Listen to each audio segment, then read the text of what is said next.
Assalamualaikum warahmatullahi wabarakatuh. Innal hamdalillah nahmaduhu wa nasta'inuhu wa nastaghfiruh wa na'udzu billahi min syururi anfusina wa min sayyiati a'malina may yahdihillahu fala mudilla lahu wa may yudlil fala hadiyalah. Asyhadu an la ilaha illallah wa asyhadu anna Muhammadan abduhu wa rasuluhu la nabiyya ba'dah. Puji syukur marilah kita panjatkan ke Zat Ilahi Rabbi yang telah memberikan kita nikmat iman, nikmat Islam, nikmat sehat, sehingga kita masih diberikan kesempatan untuk melaksanakan ibadah, terutama ibadah saum di bulan Ramadan ini.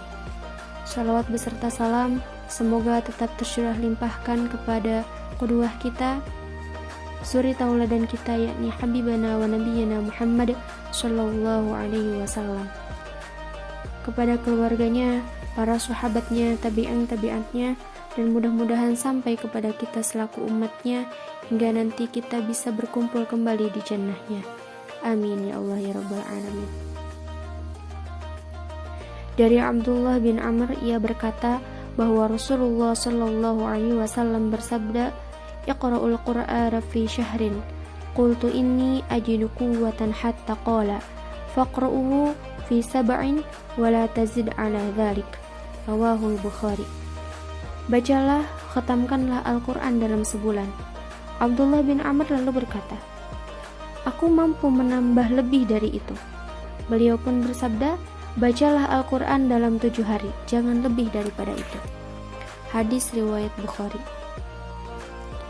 Kemudian dalam hadis Bukhari di bagian yang lain ada pembahasan yaqra'ul Qur'an, berapa banyak membaca Al-Quran. Wa qaulullahi ta'ala, lalu beliau menjawab dengan firman Allah, "Faqra'u ma tayassara min." Maka bacalah apa yang mudah bagimu dari Al-Quran. Quran Surat Al-Muzammil ayat 20.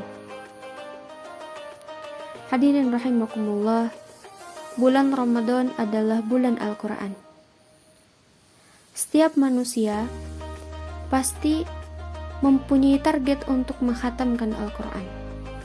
Pada kesempatan kali ini, insya Allah saya akan berbagi berkaitan dengan kiat-kiat atau tips menghatamkan Al-Quran selama bulan Ramadan.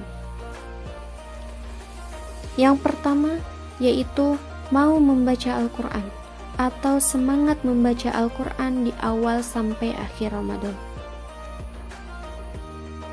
Karena sebelum melakukan apapun, kunci utamanya adalah keinginan dan semangat untuk melakukan hal tersebut.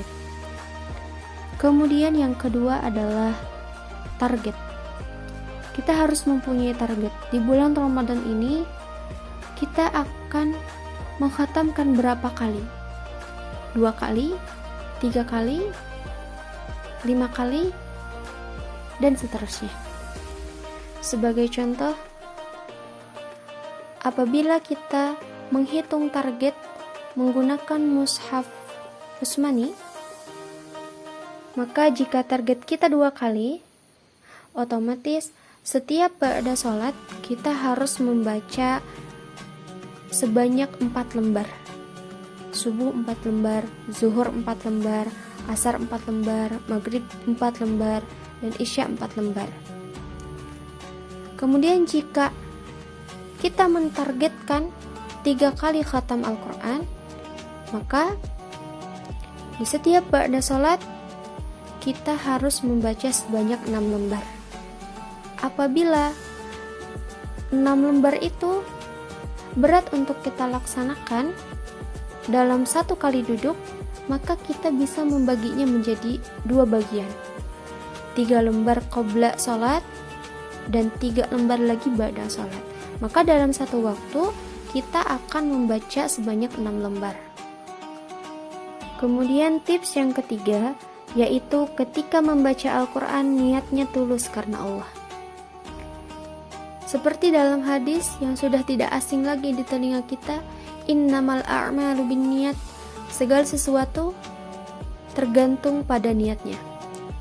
Jika niat kita membaca Al-Quran karena Allah, maka kita akan mendapatkan pahala dan keberkahan dari Allah Subhanahu wa taala.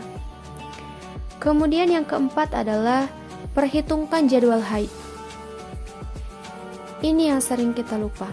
Kita suka terlalu fokus ke target, padahal perempuan itu punya jadwal libur atau haid. Maka ketika misal haid kita 7 hari, kita harus punya hitungan waktu. Kita akan merapelnya di hari yang mana? Di hari ketika kita sudah suci, atau bahkan kita sudah merapelnya di sebelum kita haid. Kemudian yang kelima adalah mencari posisi yang nyaman ketika membaca Al-Quran. Ini pun hal yang sepele, tetapi ini sangat penting. Karena posisi yang nyaman akan membuat kita nyaman dan nikmat ketika membaca Al-Quran. Kemudian yang selanjutnya adalah memanfaatkan teknologi. Pada zaman sekarang, insya Allah di setiap gadgetnya pasti sudah terpasang aplikasi Al-Quran digital. Dan kemana-mana, HP itu tidak akan pernah tertinggal. Ketika kita sudah jauh pun, ketika HP yang tertinggal atau gadgetnya yang tertinggal, maka kita akan putar balik untuk mengambil gadget itu. Oleh karena itu, dimanapun kita berada, dan ketika luang waktu, kita bisa membuka atau melanjutkan tilawah kita. Kemudian yang ke-7, ajak teman atau saudara atau keluarga untuk tadarus bersama. Ini merupakan salah satu hal yang akan menjadi motivasi untuk kita semangat berlomba-lomba dalam kebaikan di bulan Ramadan ini. Dan yang terakhir adalah konsisten. Ini yang sangat mudah kita ucapkan, tetapi Masya Allah luar biasa ketika menjalaninya. Hadirin rahimakumullah. Bulan Ramadan ini adalah bulan yang sangat istimewa. Oleh karena itu, sekecil apapun ibadah yang kita lakukan harus kita istimewakan. Jika tilawah kita dalam bulan-bulan sebelumnya mendapatkan 1 kali khataman, maka di bulan istimewa ini kita harus lebih baik daripada itu. Kuantitasnya harus lebih ditambah dan ibadah kita harus lebih ditingkatkan lagi kualitasnya. Itu saja yang dapat disampaikan. Mudah-mudahan ada sedikit hikmah yang bisa diambil dalam kehidupan kita sehari-hari, terutama di bulan Ramadan ini. Sekian dan terima kasih. Mohon maaf atas segala kekurangan. Billahi taufiq wal hidayah. Hasbunallahu wa ni'mal wakil. Wassalamualaikum warahmatullahi wabarakatuh.